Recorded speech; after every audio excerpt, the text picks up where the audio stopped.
గతంలో జరిగిన అవమానాన్ని మరోసారి ఎదుర్కొంటూ కుమిలిపోతున్న ఉపాసన కొణిదెల. ఇప్పటికే అంబానీ ఇంట పెళ్ళంటూ బాలీవుడ్, టాలీవుడ్, కాలీవుడ్ తారలందరూ మెరిసిపోతున్నారు. ఇక బంగారు నగలు వాళ్ళు వేసుకున్న కట్టుబట్టుకు చూసి నెటిజన్స్ అయితే ఫిదా అవుతున్నారు. పెళ్లి కన్నా ఎక్కువగా యాక్టర్స్ ఎటువంటి బట్టలు వేసుకొని, ఎటువంటి జ్యువెలరీస్తో వస్తున్నారు అనేది చూస్తున్నారు.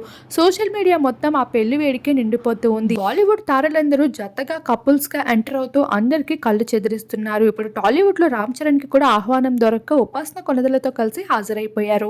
అయితే ఉపాసన తను వేసుకునే బట్టలు ఉంటున్న తీరుపై నెటిజన్స్ ఎన్నో కాంట్రవర్సీస్ చేస్తూ ఉంటారు. గతంలో ఉపాసన కొణిదెల పెళ్లి సమయంలో సైతం రామ్ చరణ్ ఈ అమ్మాయిని ఎలా పెళ్లాడుతున్నాడో అర్థం కావడం లేదు అంటూ నెటిజన్స్ ట్రోలింగ్స్. మరోవైపు తమన్నా వెక్కిర నవ్వు సోషల్ మీడియాలో బాగా వైరల్ గా మారింది. ఇలా ఉపాసన కొణిదెల అందం విషయంలో ఎప్పుడు ట్రోలింగ్స్ లో నిలుస్తూ ఉంటుంది. అమ్మాయిని పెళ్లి వేడుకలో సైతం ఉపాసన కొణిదెల చైన్ లాకెట్ తో సింపుల్ అవుట్ఫిట్ తో అయితే అదరగొట్టేసింది. కాకపోతే ఆ లుక్స్ అనేవి అమ్మాయిని పెళ్లి వేడుకలలో ఏమాత్రం సరిపోలేదు అన్నట్లుగా కాజల్ అగర్వాల్తో పాటు తమన్నా సైతం వెక్కిరినవ్వు నవ్వడమే కాకుండా ఉపాసన కొణిదెలని ఎవరో తెలియని అమ్మాయిగా ఇగ్నోర్ చేయడం అనేది చరణ్ ఫ్యాన్స్కి డిసప్పాయింట్గా కలిగిస్తూ ఉంది. ఈ విషయంపై నెటిజన్స్ ఫైర్ అవుతూ ఉన్నారు.